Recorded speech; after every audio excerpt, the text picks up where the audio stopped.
আসসালামু আলাইকুম।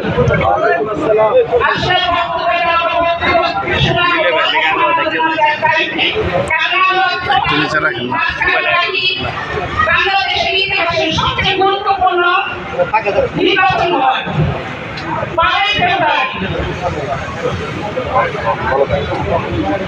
আমরা চারটা জায়গা থেকে এই গুরুত্বপূর্ণ একটি কাজ করবো, সেটা হচ্ছে প্রত্যেকটা ফ্যামিলিকে ওই 12 তারিখে চারটা দায়িত্ব নিয়ে বুকে নিয়ে যাওয়া, যাতে আমরা আমাদের মনোনীত প্রার্থী সেই কাজগুলো বাড়িতে বিপুল করতে পারি।